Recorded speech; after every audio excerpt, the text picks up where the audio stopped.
It's the John Phillips Show, live from Long Beach. We're broadcasting live from Gladstones in Long Beach, and it is a party. We are doing Jimmy Buffett Friday right. You can come down and see us. We're here until 3 o'clock, and everyone that's here, you want to take pictures during the break after the show. We're so glad you all came down to say hi, and so glad so many people came down to sign the petition to save Prop 13. If you can't make it here in person, go to the website, get your friends and family to do it too, saveprop13.com. And right now, we are pleased to be joined in person by the woman who has been collecting all of your signatures outside the restaurant to save Prop 13. She, of course, is with the Howard Jarvis Taxpayers Association and the host of the Howard Jarvis Radio Show, which is Tuesday nights on KABC and KSFO. She's also a columnist at the Southern California News Group. You can follow her on X at Susan_Shelley. Susan Shelley, welcome. Thank you. Oh, thank you. I think that's a bigger applause than we got. Yeah. Wow. Thank you, everybody, and thank you for coming, and thank you for signing the petition to save Prop 13. It is so important. And this is something that you have been working on and the Howard Jarvis Taxpayers Association for quite some time. Can you explain to the people in the listening audience, and California is a state that is made up of people who are from here, obviously, but many people move here from other states, they move here from other countries, and they may not know the history of why Proposition 13 is so important to Californians. Well, if you live in another state like Illinois, you know that they charge you property taxes based on the market value of your property every year. And you can't control that. Inflation and the market factors in real estate, you can't control what the value of your property is. So if they're taxing you based on the value of your property every year, you could lose your property when values go up. And that's what was happening in California in 1978, when Howard Jarvis tried 5 times to get the Prop 13 initiative on the ballot. And he finally succeeded in 1978. And here's what it did. Instead of people being taxed on the market value of their property, and the statewide average tax rate was over 2%, he cut the tax rate to 1%, which was a tax cut for everybody, and he capped how much your property assessment could rise. It was capped at 2% a year. And then there were other protections to make sure that they wouldn't raise all your other taxes in response to that passing. And this is what we have to fix right now, because the courts are erasing those other protections. And one of them is a 2/3 vote requirement to pass local special taxes. So like a sales tax where the money's directed to a particular purpose, that's supposed to require a 2/3 vote. That's in Prop 13. But the courts have said that if it's a citizen's initiative that puts the tax increase on the ballot, the Constitution doesn't apply. Where did that come from? Right out of the air. So we have to close this loophole, because what's happening is special interests are writing their own tax increase, directing all the money to themselves, collecting the signatures to put it on the ballot, and evading the 2/3 vote requirement. And your taxes are going to go up after every election if we don't fix this. And the worst part, if you live in Illinois and you have to pay that huge tax on your property, the pot of gold at the end of the rainbow is you still get to live in Illinois. Well, it's possibly the one place where the politics are more corrupt than California. Well, the taxes are very high there in part because of the prison budget. When you have to house all the former governors, that runs up quite a bill. Yes, it does. Now, I'm going to ask you a question I asked Sean Steele, because I think this is important to put this fight over saving Prop 13 in context, and that is this. Typically, there are certain guardrails that exist when it comes to taxes in California, where if you have a governor who wants a bond to be passed, they don't want anything else on the ballot that's going to take up the oxygen in the room. Right. If there's a tax, they want their agenda item on the ballot and nothing else.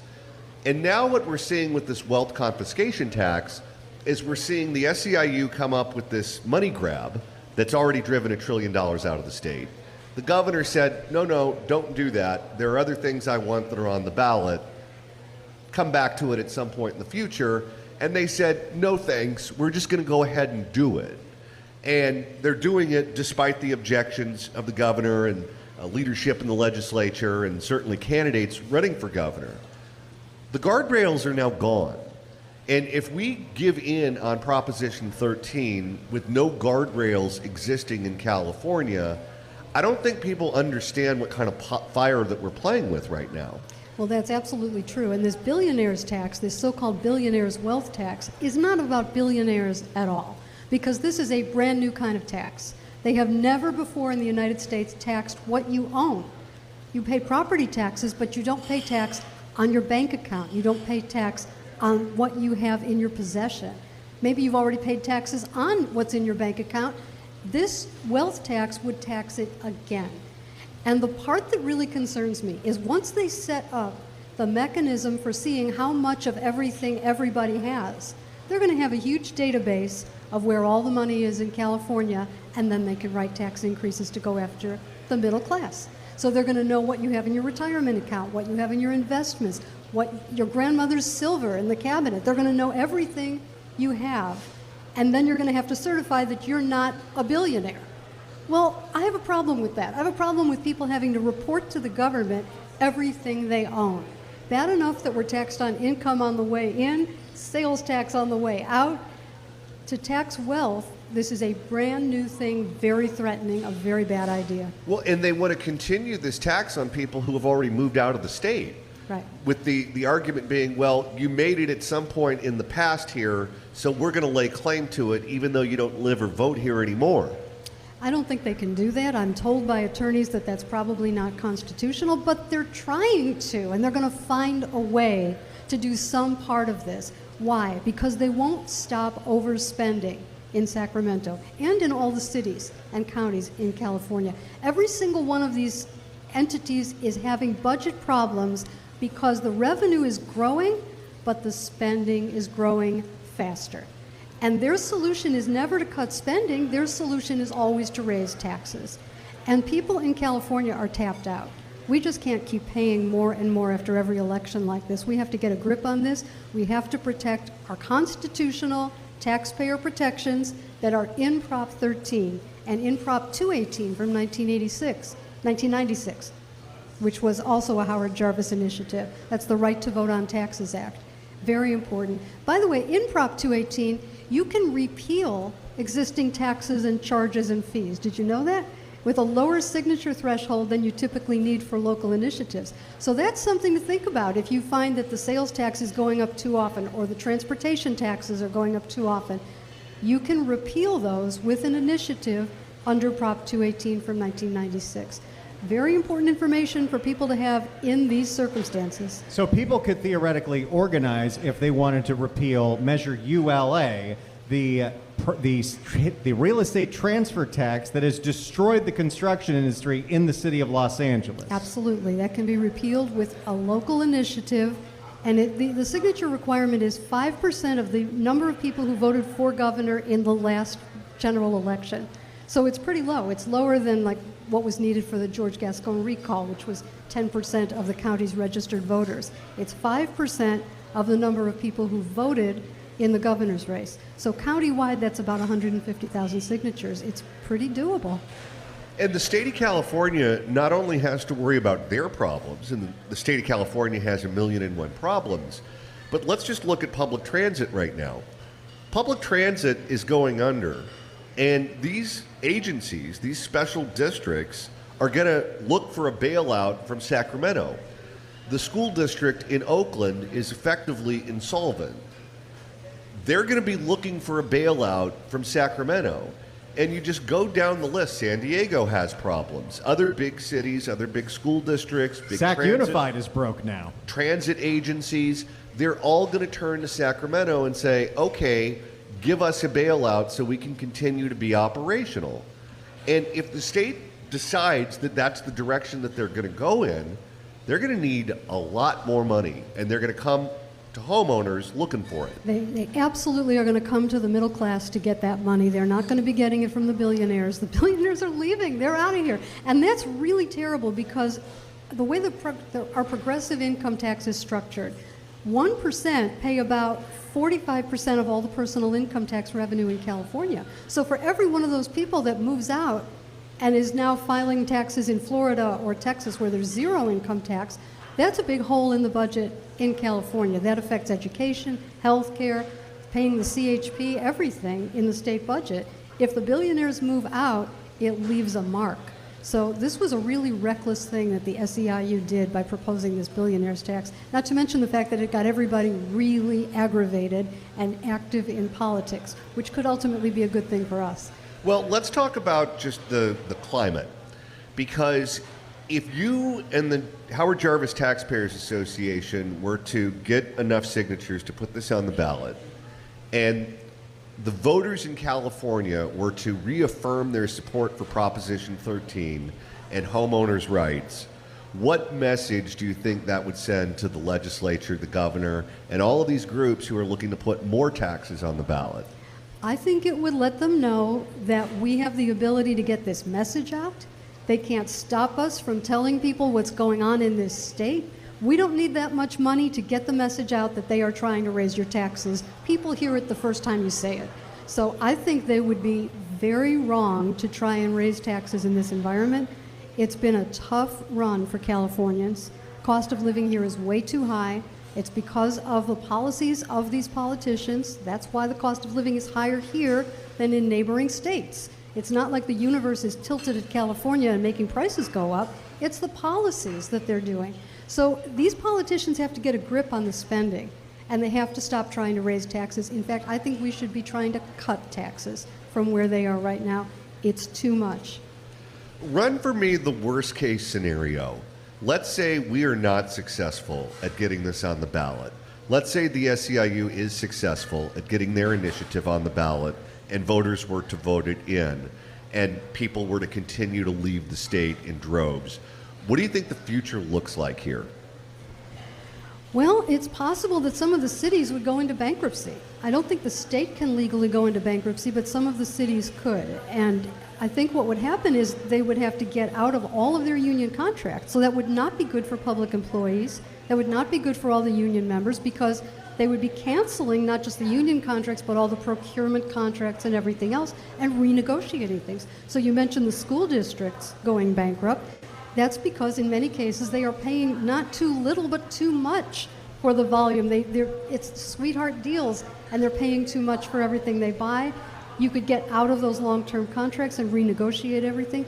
So the worst case scenario is very bad in the sense that people would not be paid what they're expecting to be paid in their pensions. They might lose some of their health care benefits.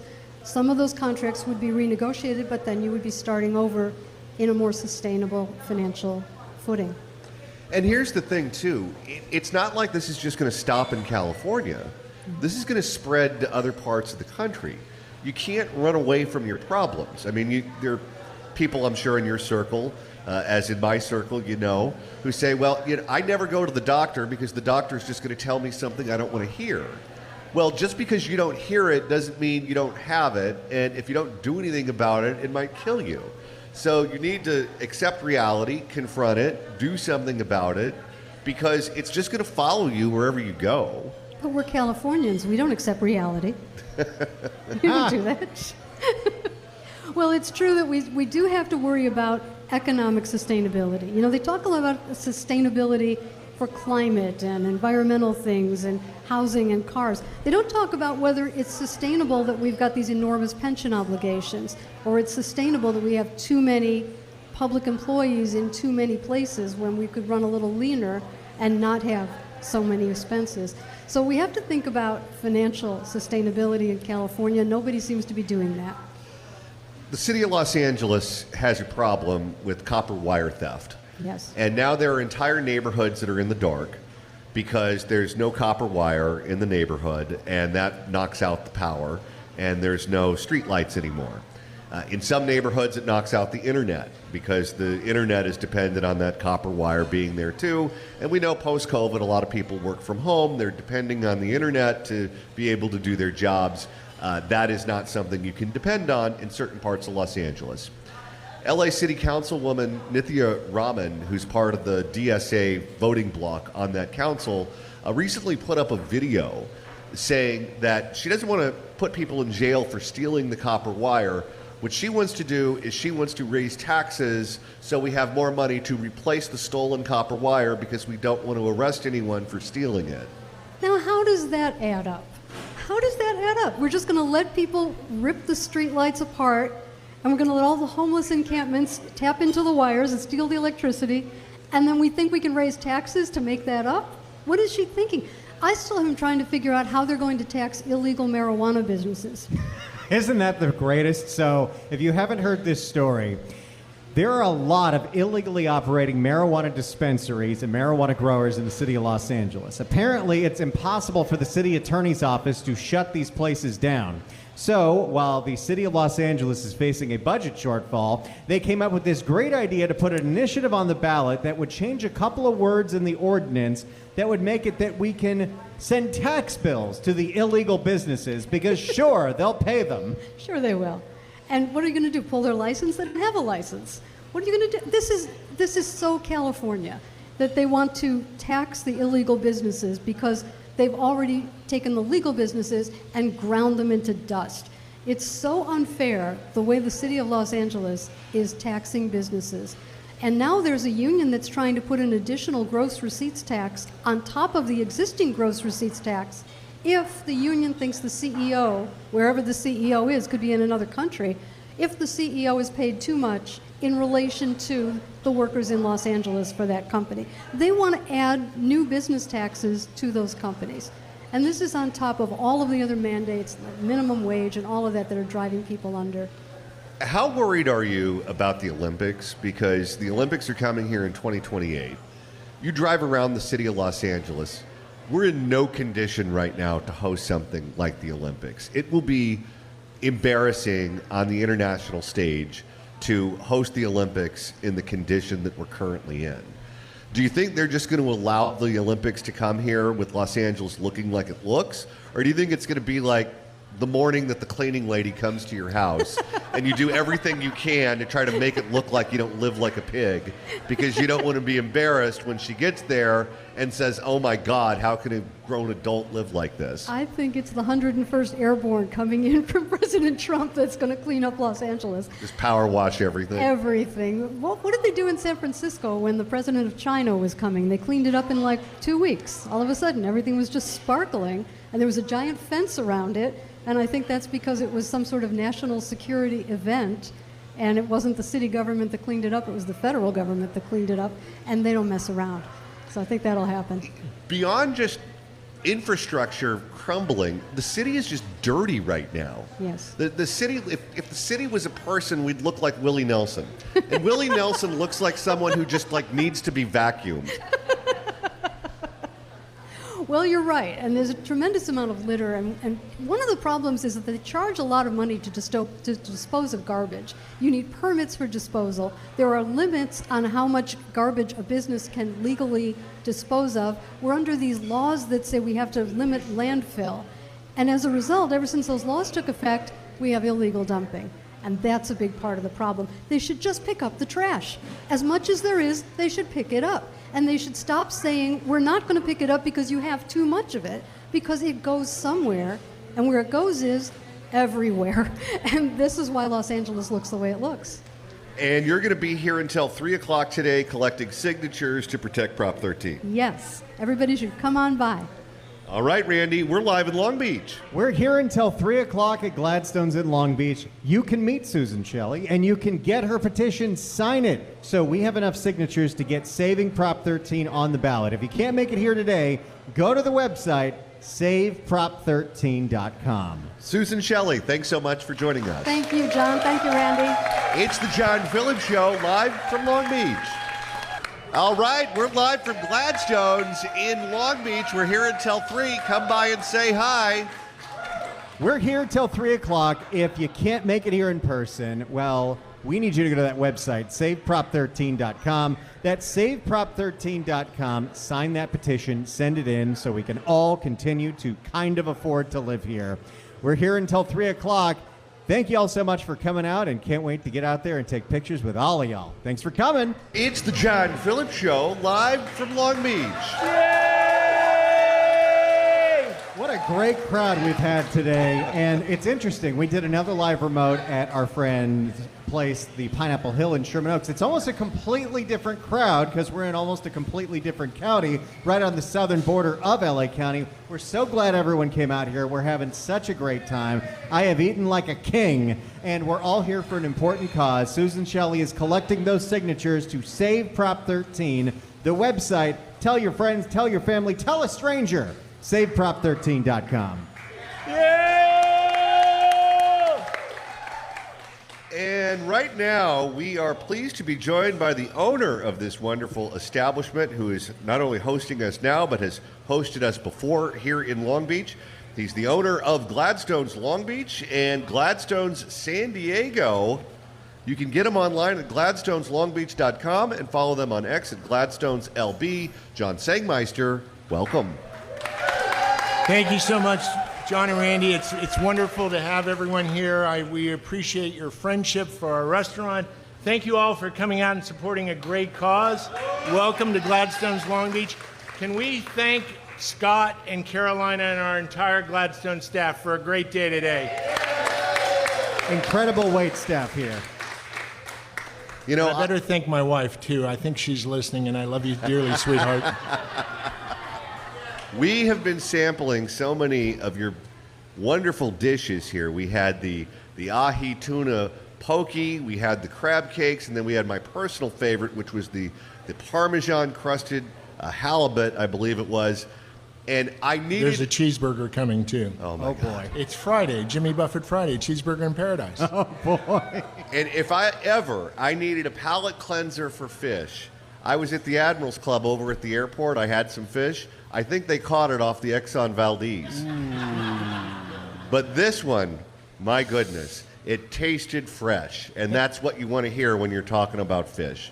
Indeed. We're lucky to have a great culinary team. Thank you for mentioning San Diego. I'm reluctant to do it because every time someone asks me when are we going to open, it intends to invite a delay, but I think we're within more than 50 in less than 90 days, so we're looking forward to doing a remote down there in San Diego at Seaport Village. So, oh, how great would that be? Yeah, it will be great. And we're right on the water's edge, and we are very excited to grow and extend the Gladstones brand. Well, LA gets the Chargers and San Diego gets Gladstones. Indeed. That's the trade-off. Yep. Now, we have a race going on right now for governor here in California, and they're speaking to voters, the people who will be deciding who's going to lead the state for the next 4 years. Obviously, one of the groups of people who they're trying to connect with are small business owners, because California exists on the back of small business owners.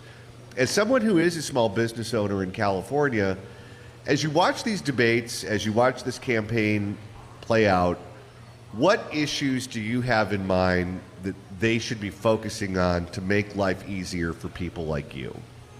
Well, I think that public safety and quality of life are universal needs and requirements for any candidate for governor. I often speak with our mayor here in Long Beach, and I say, public safety is not a red state, blue state issue. It is a universal need. It is a universal right. And I'm happy that I think we can look around the state right now and be somewhat optimistic that there are green shoots of great leadership from both parties that are demonstrating an opportunity that if you do those right things, Daniel Lurie, Matt Mahan, they're turning their cities around. And they're doing it thoughtfully. They're doing it with great care for those who are in need. And if, 2 years ago, if we went to Union Square, that was a hellhole. It was awful. Today, if we went there for Christmas, there were 15,000 people underneath a Christmas tree with skating in the rink. So Los Angeles can turn around too. Long Beach can turn around too. It's all a matter of what the ambitions and goals of the leadership are. I'm glad you said public safety, because that's an umbrella that touches any number of subjects that impacts almost every aspect of your life. So let's just take one aspect of public safety, fire protection. If the fire department is not fully funded, if the fire department does not have the resources they need to adequately fight a fire, that leads to a chain reaction of misery for homeowners, for small business owners, when things like renewing your insurance pop up. Well, if the insurance companies believe that the state of California cannot provide adequate fire coverage, then your insurance is either going to go through the roof or you're going to be canceled. And that's going to impact what you charge on your menus. That's going to impact what you pay your employees. That's going to impact almost every aspect of your world. You know, I've heard people say, oh, it doesn't matter, they're insured. They have no idea what the consequences of the costs are. I used to sell a pound and a half of king crab for $29.95 on Friday nights. Oh, my. Tonight it's $155. Like, it's shocking. I'm embarrassed to put some of these prices on our menu, and these criminal activities impact everyone's lives, everyone's expenses. I can't report. We've had these front doors broken 6 times in the last 16 months. What are you, a 7-Eleven? It's heartbreaking. They don't get anything. The drawers are empty. They just come in and ransack the place. It costs $5,000 to repair the glass. I get a token stipend from the city of Long Beach. Here's $1,500 to repair your window. Well, where's the other $3,500? Like, can we, instead of paying for bad behavior, why don't we buy more police officers and make the city safer? I saw a statistic, and I believe it's correct. Chicago, that city of great safety, they have 4 police officers per 1,000. Long Beach has 1.1. That's a problem. And people don't think about Long Beach as being a big city because Long Beach exists in the shadow of LA. We're bigger than New Orleans, we're bigger than Atlanta, and we're bigger than Miami proper. Like, we're a big city. We're almost 600,000. This is a big metropolitan with a lot of challenges, and I wish we were more focused on the core services that government is supposed to deliver. We're building a $28 million amphitheater with taxpayer dollars that 2 private companies offered to pay for and split the profits with the city. But instead, we're going to pretend that we're rock and roll developers, and we're going to shell out the money for a temporary facility. The seawalls are collapsing, the roads are going away, and we don't have enough cops. You mentioned that there are seeds of optimism that exist in California right now, and I think what you said is true, especially when you put it in the context of what's happened in recent years, where the people of Los Angeles County dumped District Attorney George Gascon. My neighbor! He walks his dogs by our house, and I yell out the window, "The man who ruined California!" And his wife flips me off. On YouTube. The people of Alameda County dumped Pamela Price. Yes. And the people of California voted in Proposition 36 to take people committing acts of retail theft and throw them in jail. Yeah, but the governor won't fund the infrastructure for 36. So that's a problem. I mean, if you go talk to Chief McDonald, they're out there in the street. I've never seen Long Beach PD more lit up at night. There's a new song that I'm writing for the city of Long Beach to the tune of Simon and Garfunkel. Instead of the sounds of silence, it's the sound of sirens. We have sirens going on all the time around here.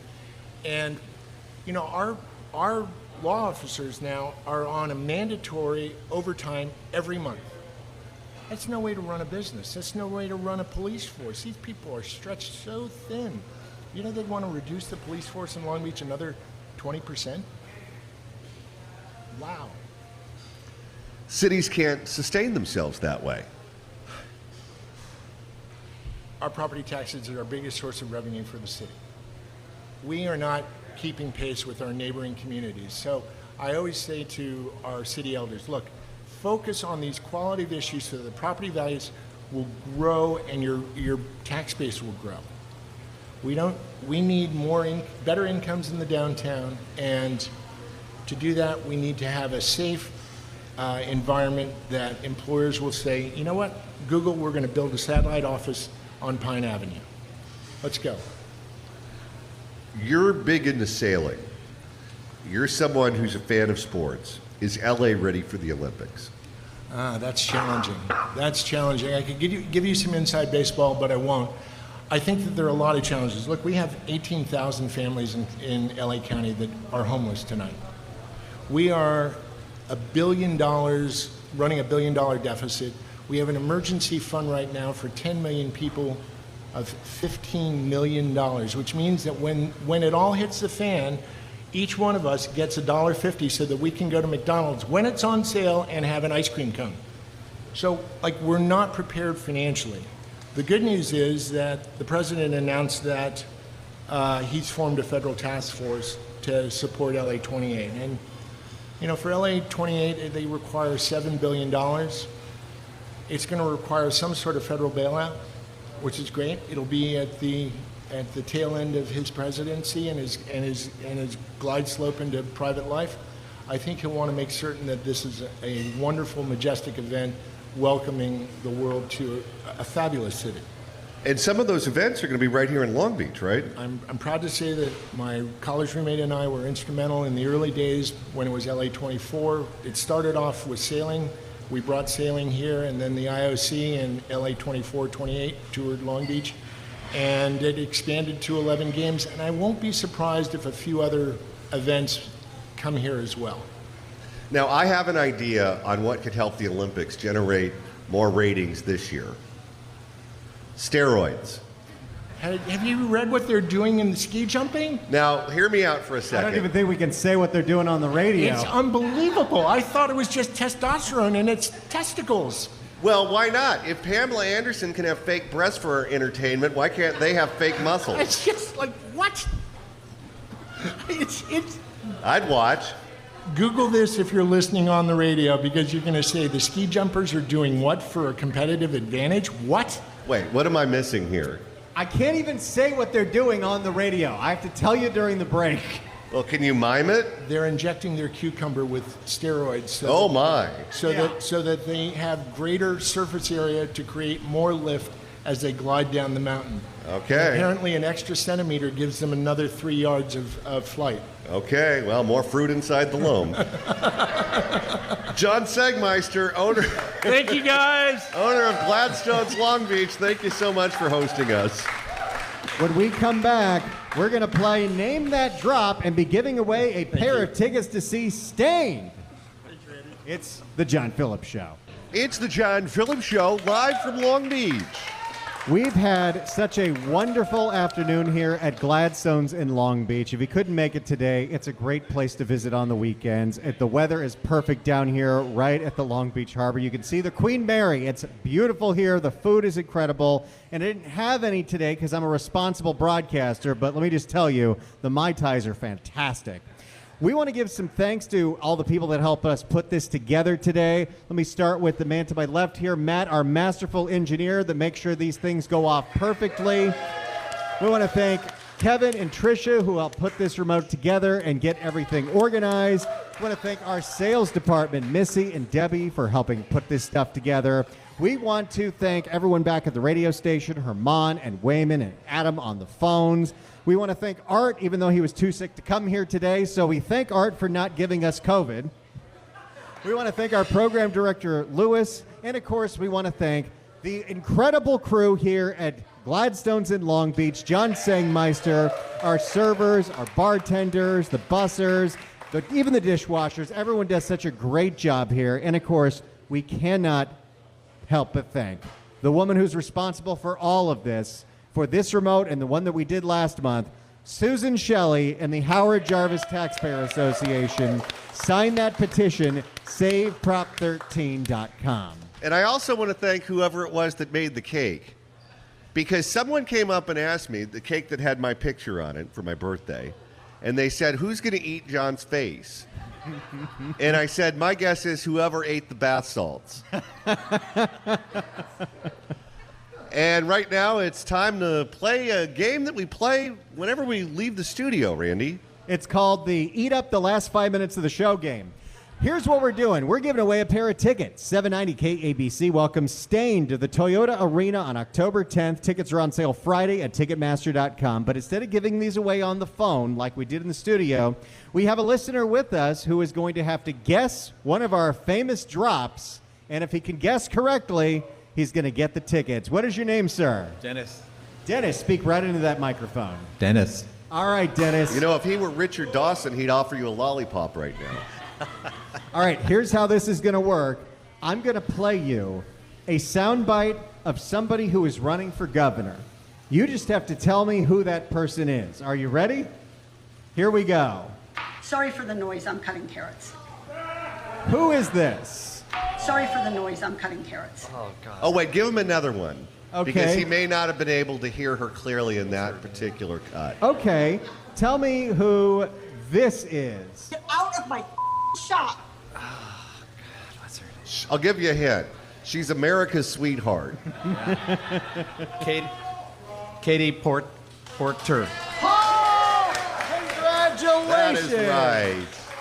All right, you are going home with the Stain tickets, but just because we've still got another minute to kill, I'm going to give you one more. Now, wait a minute. One of our listeners picked her up at a bar and took her home. Would you do that?